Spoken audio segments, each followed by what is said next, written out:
Good morning, student. Am I audible? Yes, Yes. ma'am. Okay. Ma'am. Okay, students. See, we have started with the public expenditure, and here we were talking about public expenditure. It means the government is spending money on the public. Okay. So that can be in a different form. And the main objective of the government to spend the money on the public is what? To improve their standard of living, to have the good quality of a human being. These are all the main objective of the government. Okay.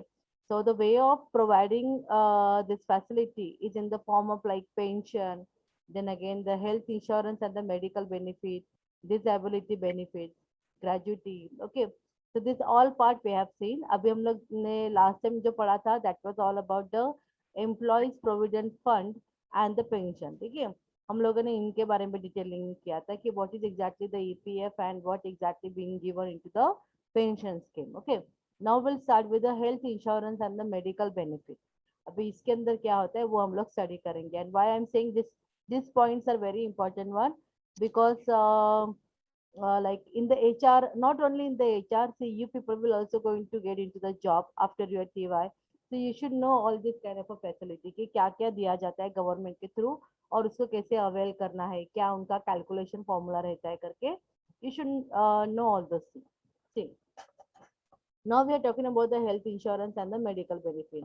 India has a national health service, but this does not include free medical care for the whole population. Okay, the employee state insurance, that is ASI Act, creates a fund to provide the medical care to employee and their family, as well as cash benefit during the sickness and the maternity, and monthly payment in case of death or disablement for those working in a factories and establishment within with the 10 or more employee. देखो यहाँ पे क्या होता है, जो health insurance और medical benefit की हम लोग बात करते हैं तो वो कौन सी स्कीम में आता है ये ध्यान में रखना. It is coming under the employee state insurance act. ठीक है, सो ईएसआई में ये आएगा और ईएसआई में क्या किया जाता है कि जो एम्प्लॉय रहते हैं उनके लिए मेडिकल केयर प्रोवाइड किया जाता है, इवन उनके फैमिलीज के लिए भी दिया जाता है. Okay, so like it will going to give the medical care also as well as the cash benefit also. cash benefit मतलब अगर आप लोगों के घर पे कोई काम कर रहा है तो कुछ कुछ कंपनीज में ऐसा रहेगा कि ठीक है, आपने अगर किसी डॉक्टर को कंसल्ट किया है तो उन्होंने कितना चार्जेस लिया, उसका रिसिप्ट, देन अगेन आपने अगर मेडिकल से कुछ दवाई लिया है तो उसका रिसिप्ट वो लोगों को सबमिट करना पड़ता है और उसके थ्रू उन्हें पैसा मिल जाता है. ओके, सो दैट बेसिकली इसका मीनिंग ये होता है कि वो कंपनी ने अपने आप को वो ईएसआई एक्ट में रजिस्टर करके रखा हुआ है. लेकिन कौन सा कंपनी इसके अंदर जाएगा, क्या उसका मेन रहेगा क्राइटेरिया, तो उसका ये मेन क्राइटेरिया है कि they have to be, it should be the factories and then again वो फैक्ट्री में कम से कम 10 एम्प्लॉय या उससे ज्यादा एम्प्लॉय होने चाहिए. 10 से कम एम्प्लॉय रहेंगे तो वो ईएसआई एक्ट में नहीं आते हैं, ये ध्यान में रखना है. ठीक है, then the ESI Central Amendment Rule 2016, notified on December 22, 2016, expanded coverage to include employees earning rupees 21,000 or less in a month from January 1st, 2017. Previously, the wage limit for ESI subscriber was rupees 15,000 per month. Subsequently, the Employee State Insurance Amendment Rule 2017 was notified on January 20, detailing new maternity benefits for women who have insurance. Sickness benefit under ESI coverage is 70% of the average daily wage and is payable for 91 days during 2 consecutive benefit periods है. ठीक है, तो यहाँ पे ESI act के according जो 2016 में उन्होंने बनाया था तो उसके अकॉर्डिंग एम्प्लॉय का अर्निंग कितना होना चाहिए, इट शुड बी अराउंड 21,000. ठीक है, लेकिन पहले कैसे था कि जिनका मिनिमम 15,000 है उनके लिए वो एलिजिबल था, लेकिन अभी उन्होंने कहा है कि नहीं, कम से कम महीने का 21,000 जो कमा रहे हैं उनको ये ईएसआई एक्ट में लिया जाएगा. ठीक है, और ईएसआई एक्ट में अभी जस्ट मेडिकल केयर या उनके फैमिली को जो मेडिकल केयर प्रोवाइड करना उतना ही नहीं, तो उन्होंने इवन मैटरनिटी बेनिफिट को भी अभी उसके अंदर कंसिडर कर दिया है. मतलब मैटरनिटी बेनिफिट के लिए भी उन्होंने इंश्योरेंस क्रिएट करके रखा हुआ है. कौन से एक्ट में, एएसआई एक्ट में. ठीक है, तो एएसआई एक्ट के अकॉर्डिंग जो तुम्हारा डेली वेज रहेगा उसका 70% का कवरेज कवर वो इंश्योरेंस करता है। मतलब उससे जो आपका डेली वेज रहेगा और उसके अकॉर्डिंग अगर कुछ 70% का जितना अमाउंट आएगा तो वो अमाउंट तक का आपको वो रीएम्बर्समेंट मिल सकता है मेडिकल खर्चे का। And then again it will be payable for 91 days, मतलब ऑलमोस्ट 3 मंथ के लिए। ठीक है, टू कंसेक्यूटिव बेनिफिट पीरियड मतलब टू कंसेक्यूटिव बेनिफिट पीरियड मतलब यहाँ पे क्या हो सकता है कि ऐसे साल में अगर 2 बार के ऐसे रहेगा, 2 बार का सिचुएशन रहेगा तो उस टाइम के लिए आपको वहाँ पे अलाउ किया जाएगा। देखो तो ये ऐसा एक्ट के लिए आप लोग क्या बोलोगे, ये चीज आप लोग ध्यान में रखा। ईपीएफ जब एम्प्लॉय प्रोविडेंट फंड आता है तो एम्प्लॉय प्रोविडेंट फंड में तो अपना नॉर्मल सेविंग तो रहता ही है, प्लस पेंशन भी रहता है और उससे रिलेटेड इंश्योरेंस भी रहता है। ये ध्यान में रखना। जब ईएसआई की बात आएगी, ईएसआई मतलब क्या है यहाँ पे, एम्प्लॉय स्टेट इंश्योरेंस एक्ट। तो एम्प्लॉय स्टेट इंश्योरेंस एक्ट में बेसिकली यहाँ पे मेडिकल एंड हेल्थ इंश्योरेंस के बारे में है। तो जो भी आपका मेडिकल खर्चा रहेगा और आपकी फैमिली का खर्चा रहेगा, आप अगर आप किसी कंपनी में अगर एम्प्लॉय हो और आप ईएसआई एक्ट के अंदर रजिस्टर्ड हो, आपका मिनिमम सैलरी 21,000 है, तो ये बेनिफिट आपको मिल सकता है। ये चीज आपको ध्यान में रखना है। ठीक है, अगर आप किसी कंपनी में जाओगे और एचआर के साथ आपको काम करने के लिए मिला तो ऑब्वियसली ये नॉलेज होना आपको बहुत जरूरी है। Then the disability benefit, disability benefit मतलब ऐसे ही जॉब पे हो और अचानक से मतलब कुछ हैंडीकैप हो जाते हैं वगैरह, कुछ प्रॉब्लम हो जाता है कि you can not continue with the working, तो उस टाइम पे क्या बेनिफिट मिलता है, ऐसे लोगों के लिए क्या बेनिफिट रहता है वो अभी हम लोग देखेंगे। देखो, the employees compensation act 1923, formerly known as the Workmen Compensation Act 1923, requires the employer to pay compensation to employees or their families in case of employment related to injuries that result in death or disability। मतलब उन्होंने क्या कहा है यहाँ पे कि disability नहीं, even death के लिए भी मतलब कॉम्पनसेशन देना बहुत जरूरी है। अगर किसी भी कोई भी एम्प्लॉय जॉब पे रहते हुए कुछ ऐसा हादसा हो जाएगा कि जिससे उसका डेथ हो सकता है या फिर जिससे वो डिजेबल हो सकता है, तो ये उस कंपनी का रिस्पॉन्सिबिलिटी बनता है that the company should give some compensation to his family or to the injured person who is disabled. In addition, workers employed in certain types of occupation are exposed to the risks of contracting certain diseases which are peculiar and inherent to those occupations. A worker contracting an occupational disease is deemed to have suffered an accident out of and in the course of employment, and the employer is liable to pay compensation for the same. Injuries resulting in permanent, total, and the partial disablement are listed in parts 1, 2, and the schedule 1 of the Employees Compensation Act, while occupational disease have been defined in parts of A, B, and C, schedule 3 of the Employee Compensation Act here। देखो उन्होंने क्या कहा है कि occupational disease किसको कहा जाएगा। Occupational disease मतलब यहाँ पे कि कोई कंपनी ऐसी रहती है कि जहाँ पे काम करते हुए लोगों को ये बीमारी तो होने ही वाली है, वो उनको पता रहता है कि मतलब आई कैन नॉट गिव, जैसे कि रेडिएशन में अगर कोई we can talk about the nuclear plant, अगर कोई न्यूक्लियर प्लांट में काम करता है तो वहाँ पे चांसेस होते ही है कि वहाँ पे रेडिएशन रहेगा ही रहेगा। अगर वो रेडिएशन के थ्रू वो रेडिएशन अगर किसी के बॉडी में चला जाता है तो उससे क्या होता है, सेल्स कटिंग स्टार्ट होता है, so that is called as your cancer. वहाँ पे चांसेस है कि किसी को भी ब्लड कैंसर हो ही सकता है करके। ठीक है, तो एक एक पॉसिबिलिटी हो जाता है कि अगर वो आदमी वहां पे काम करते करते अगर उसको कैंसर बीमारी लग जाती है, ठीक है, या फिर मतलब कैंसर बीमारी के ऊपर जो खर्चा रहेगा वो तो बात अलग है, लेकिन उसके वजह से अगर वो डिसेबल हो जाता है या फिर मर जाता है तो वो किस में आएगा।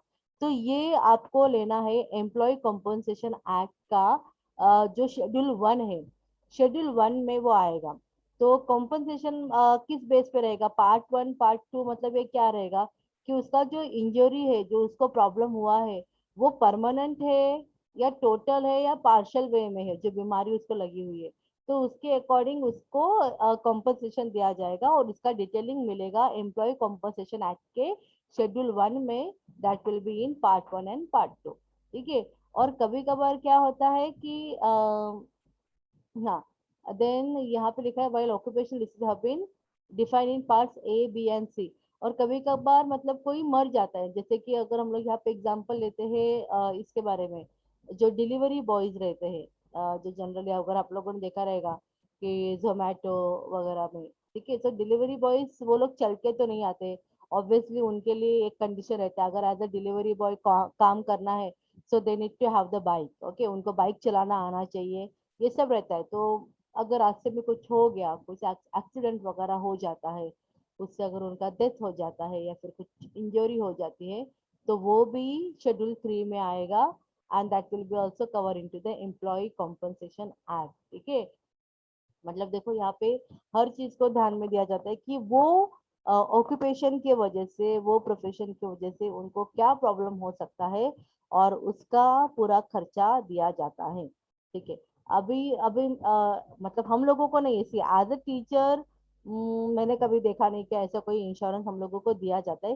We do have the health insurance, लेकिन ऑक्यूपेशनल डिसीज करके अभी तक टीचर्स के लिए कुछ भी कंसिडर नहीं किया हुआ है। बट पता नहीं आप लोगों ने कभी ऐसा ऑब्जर्व किया या नहीं। This is what my observation about my teachers, जो भी बहुत सीनियर हो चुके हैं। तो जितना मेरा ऑब्जर्वेशन है, तो टीचर्स लोगों में जो इश्यूज रहता है, वो एक तो रहता है कि उनको आवाज से लेके, मतलब उनका जो थ्रोट रहता है, वहाँ पे थ्रोट इन्फेक्शन बहुत ज्यादा रहता है, because they need to continuously talk and they, अभी जैसे ऑनलाइन है तो we don't need to shout very loudly, मतलब हम लोग को चिल्ला के बात करने की जरूरत नहीं पड़ती है, बिकॉज ठीक है, माई के मतलब एक टेक्नोलॉजी का वी आर यूजिंग टेक्नोलॉजी, तो इतना हम लोग को ज्यादा चिल्ला चिल्ला के बात करने की जरूरत नहीं होती है। लेकिन जब ऑफलाइन लेक्चर स्टार्ट होते हैं, so that time we need to speak very loudly. तो एक तो मैंने देखा हुआ है कि आवाज में चेंजेस हो जाना, ये टीचर्स लोग का बहुत कॉमन रहता है। अब मैं मेरे सीनियर टीचर्स के पॉइंट ऑफ व्यू से आपको बता रही हूँ। इवन मैंने बहुत सारे टीचर्स लोग का देखा हुआ है कि back pain and the neck neck pain, ये उनको बहुत कॉमन रहता है। एंड देन अगेन हाथ का शिवरिंग होना, मतलब कंटिन्यूसली लिखते रहते हैं, because they have lot of writing works, notes बनाना है, लिखना है, बहुत सारा ऑफिस वर्क भी रहता है, तो उनको एक रहता है कि हाथ शिवरिंग वगैरह ज्यादा रहता है। देन अगेन आईज का इशू रहता है, continuously they need to read. तो ये सब कॉमन प्रॉब्लम। मुझे ऐसा लगता है कि ऑक्यूपेशनल डिसीज हर किसी ऑक्यूपेशन से रिलेटेड कुछ ना कुछ डिसीज रहेंगे ही रहेंगे, whether it is government clerk ही क्यों ना ले हम लोग। अगर क्लर्क का भी हम लोग जॉब करेंगे, तो वहां पे भी लिखते लिखते कंटिन्यूसली इतना फाइल हम लोगों को चेक करना है, डिटेलिंग करना है, वो पढ़ना है, उसके बारे में नोट डाउन करना है, तो वो भी एक बहुत कंटिन्यूस वाला जॉब रहता है। तो हर एक ऑक्यूपेशन में, हर एक प्रोफेशन में कुछ ना कुछ तो उससे रिलेटेड डिसीज होते ही होते हैं। तो उनके लिए बेसिकली ये बेस्ट है employee compensation act here, okay. See, compensation calculation अभी कैसे किया जाता है। Compensation calculation depends on the situation of occupational disability. पहले होता है कि डेथ, डेथ में 50% of the monthly wage multiplied by the relevant factor, that is age, or amount of rupees 80,000, whichever is more. So I think this is very less in the sense कि death के लिए through the employee compensation only if they are giving 80,000, so that's not acceptable, मतलब नहीं, बहुत कम amount है employee compensation में। Then total permanent disablement, मतलब हम लोग परमानेंटली कुछ काम नहीं कर पाएंगे, वी आर लाइव, मतलब जिंदा है लेकिन फिर भी काम नहीं कर पाएंगे, इतना टोटल हैंडीकैप हो चुके, तो उसका अमाउंट कैसे दिया जाएगा। 60% of the monthly wage multiplied by the relevant factor, that is age, or an amount of rupees 90,000, whichever is more, okay। यहाँ पे 90,000 तक का उन्होंने कहा हुआ, 60% ऑफ मंथली वेज उन्होंने कहा है, रिलेवेंट फैक्टर लिया, एज के अकॉर्डिंग वो लोग देखेंगे, एज के अकॉर्डिंग मतलब टिल द रिटायरमेंट, मेरे हिसाब से यही रहेगा। मतलब अगर मेरा अभी एज है 37, तो 37 और रिटायरमेंट का एज रहता है कुछ 58, ओके, 58 रहने दो या 60 रहने दो, तो वो एज तक का 60% ऑफ मंथली वेज उन्होंने वो कहा है, अदरवाइज 90,000 जो इसमें से ज्यादा रहेगा that they will going to पे।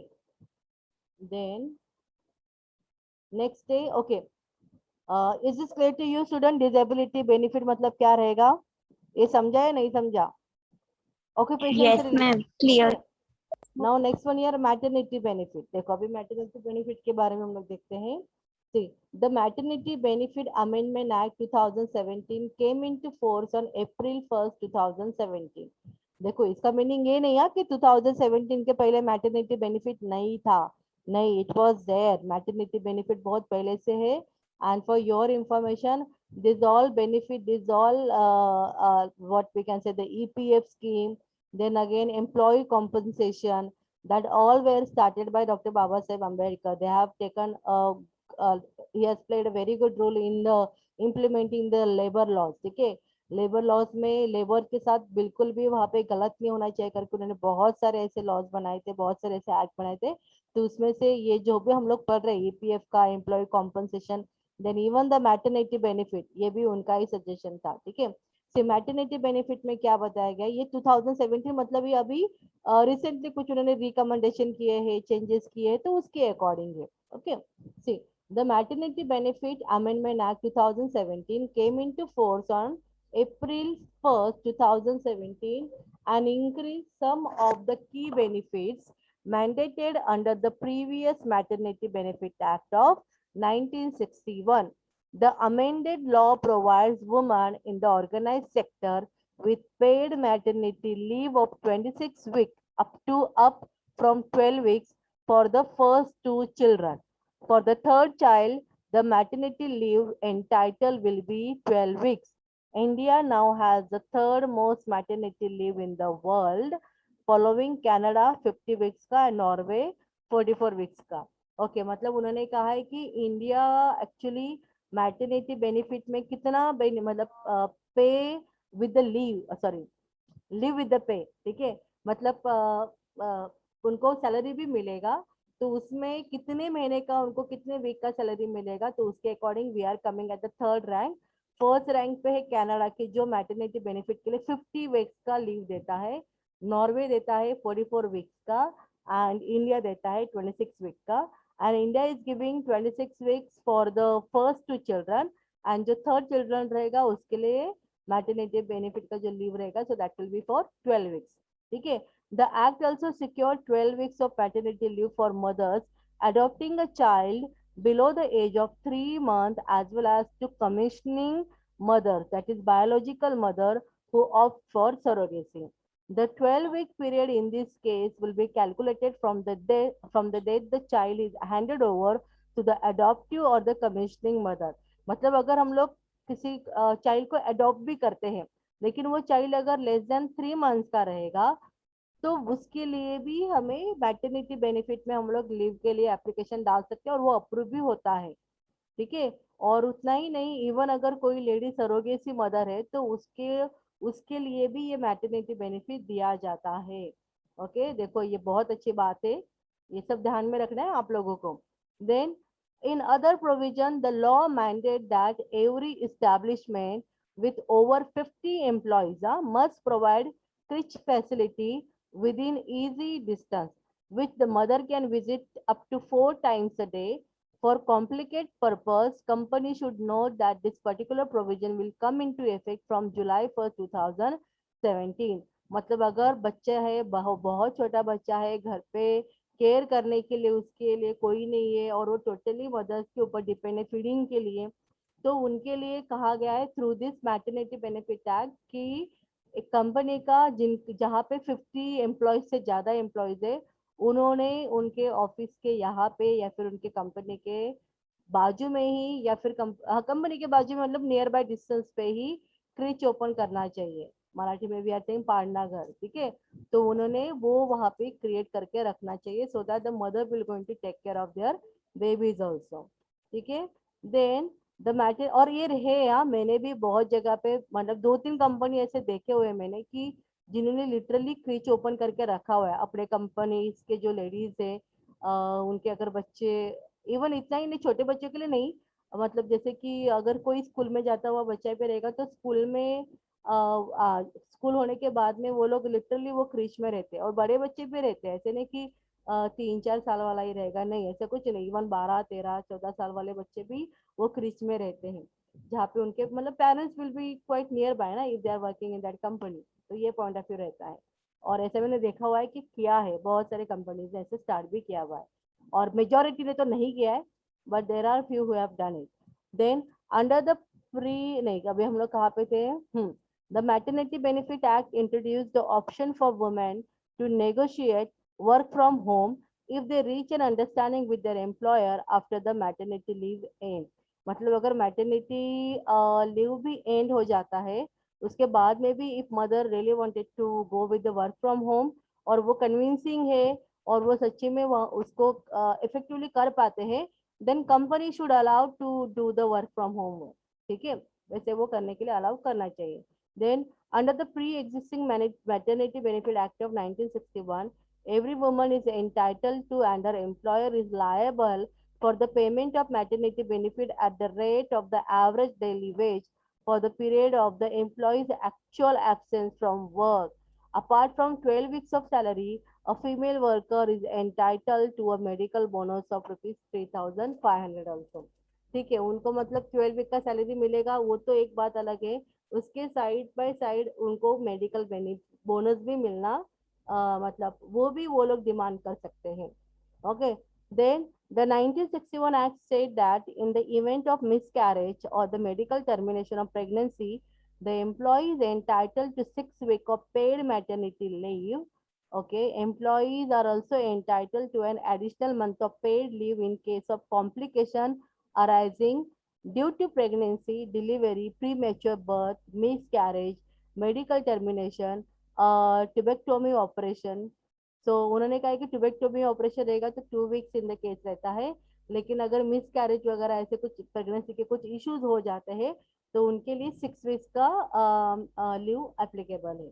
ठीक है, लेकिन ये सब लीव एप्लीकेबल है मतलब उनको पेमेंट मिलेगा, ऐसा वाला लीव एप्लीकेबल है. Then in addition to above 1961 act states that the no company shall compel its female employee to do tasks of a laborious nature or tasks that involve long hours of standing or which in any way are likely to interfere with her pregnancy or the normal development of the fetus, or likely to cause her miscarriage or otherwise adversely affect her health. उन्होंने कहा है कि company ने totally support करना चाहिए if any of the female worker is pregnant, तो उनको help करना चाहिए. उनको कुछ ज्यादा काम मतलब जिससे उनको प्रॉब्लम हो ऐसे कुछ भी काम उनको देने नहीं चाहिए. जैसे फॉर एग्जांपल कंटिन्यूसली खड़े रहना, बहुत ज्यादा वेट का चीजें उठाना, इसके ऊपर उन्होंने थोड़ा ध्यान देना चाहिए. Okay, so this is what the maternity benefit. So I think you all have understood what exactly comes under maternity benefit. Able to understand? Yes or no? Ma'am. हाँ. Now next we are talking about the gratuity. This is also very important one. Gratuity easily मिलता नहीं है, लेकिन फिर भी आप लोग ये ध्यान में रखो क्या उनका क्या रूल्स और रेगुलेशन रहता है to get the gratuity. Okay, और अगर किसी को नहीं पता रहेगा तो आप उनको गाइड कर सकते हो कैसे कैलकुलेशन करना है, क्या करना है करके. See, the payment of gratuity act 1972 directs establishment with the 10 or the more employed to provide the payment of 15 days of additional wages for each year of service to employee who have worked at a company for 5 years or more. देखो यहाँ पे क्या होता है कि gratuity basically कौन से company के लिए एप्लीकेबल है कि जहाँ पे 10 से ज्यादा एम्प्लॉय होते हैं, सो उनके लिए ग्रेजुटी एक्ट एप्लीकेबल हो जाता है. ग्रेजुटी किसको मिलता है? ग्रेजुटी जो एक ही कंपनी में अगर हम लोग 5 साल से ज्यादा साल तक काम करते हैं तो वैसे लोगों को ग्रेजुटी मिलता है. ठीक है, लेकिन वो ग्रेजुटी मिलने का क्या रहेगा, that will be provided to the payment of 15 days of additional wages for each year of service. मतलब आपको हर एक साल, मतलब जैसे कि 5 साल हुए हैं तो 5 मतलब एक साल का 15 दिन का आपको सैलरी मिलेगा. ठीक है, सो उस हिसाब से वो कैलकुलेशन होता है. See, gratuity is provided as a lump sum pay out by a company, मतलब टोटली पे होता है वहां पे in the event of the death or the disablement of the employee. The gratuity must still be paid to the nominee or the heir of the employee. अगर in case of death है तो वहां पे जो nominee रहेगा उसको gratuity मिलनी चाहिए.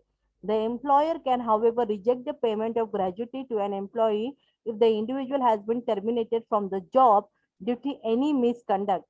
देखो अगर भले किसी ने वहां पे 5 साल की नौकरी की है लेकिन 5 साल के बाद उसको निकाला गया है because they don't like his behaviour and he might be misbehave with the people, तो वहां पे ये पूरा अथॉरिटी रहता है एम्प्लॉयर का कि उसको ग्रेजुटी अलाउ करे या ना करे करके, ठीक है।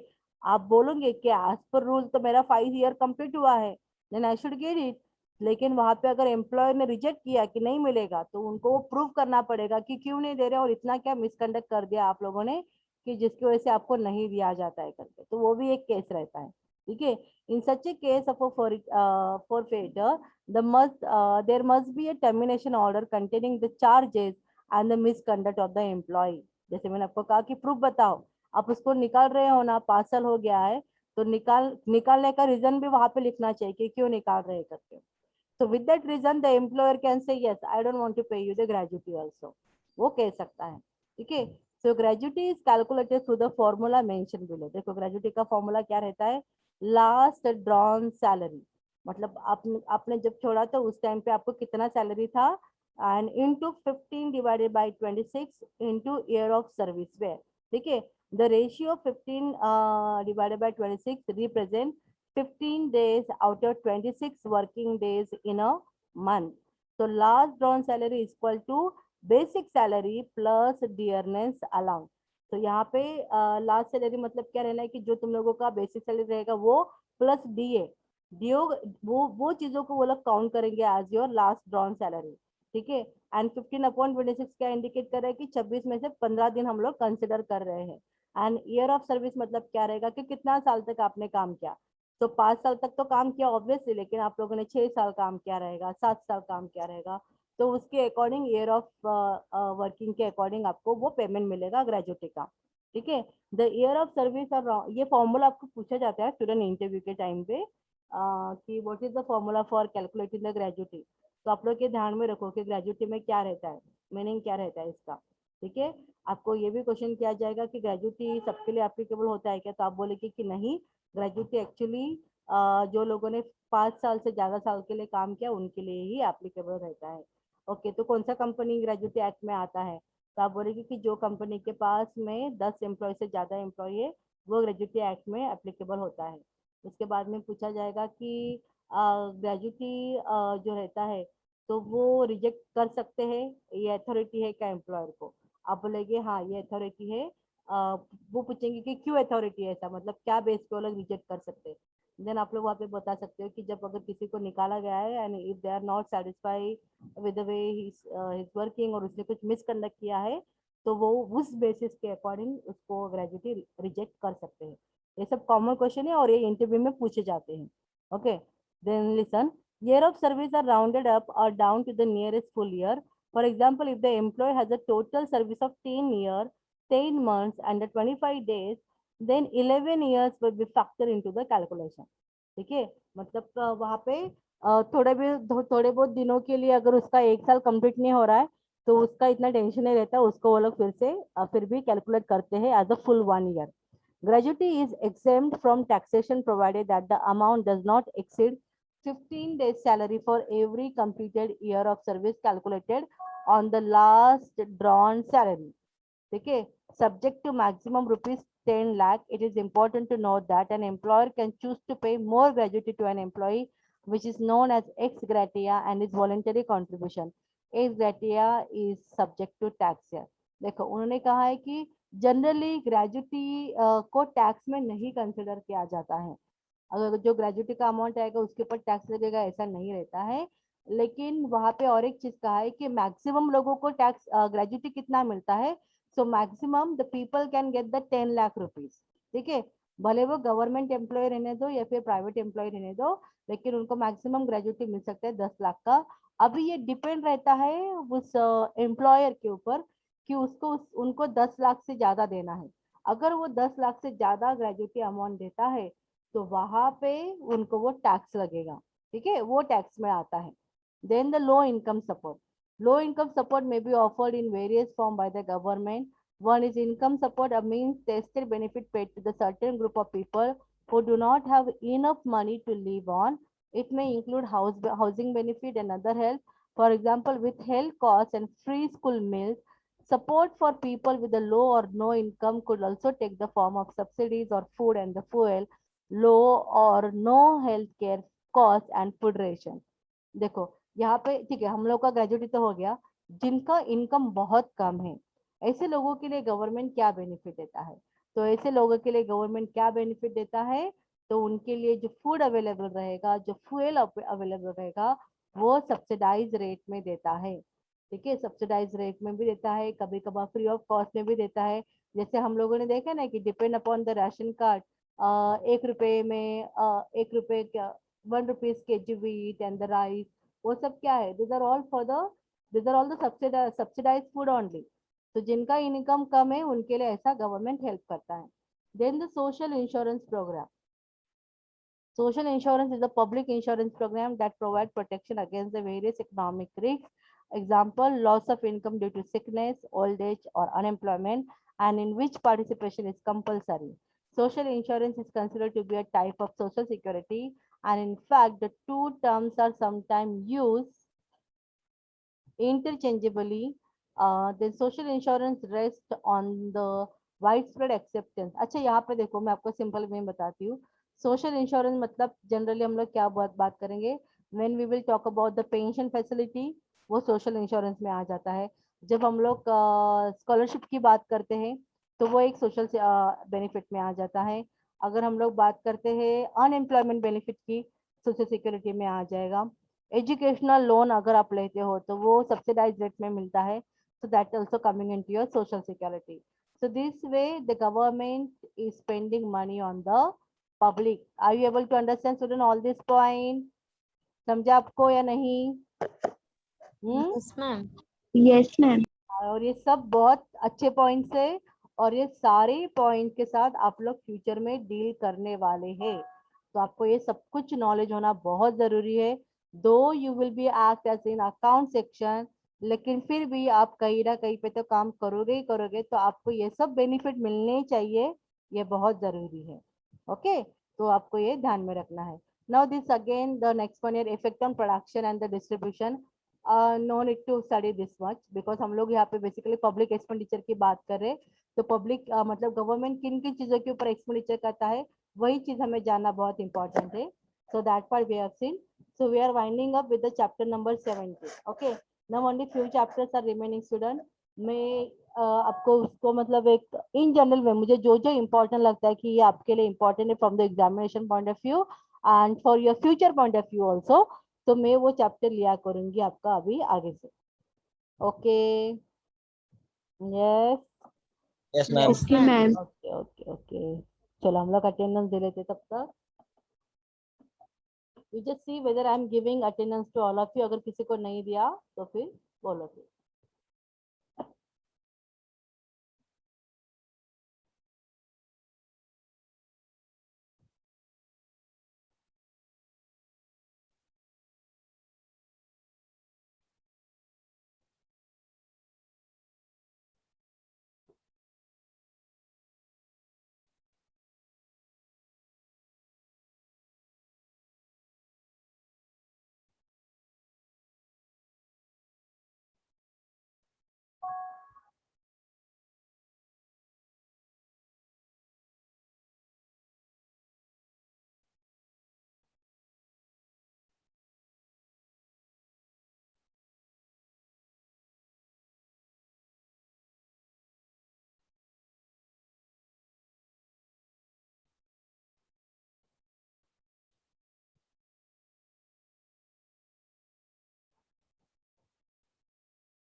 ओके स्टूडेंट, सबको मिल गया अटेंडेंस? यस, देखा ना सब लोगों ने बराबर दिया। आई थिंक सबको दिया मैंने अटेंडेंस। चला and meeting? Yes, student, ma'am. Okay, bye student. Bye, ma'am. Thank you.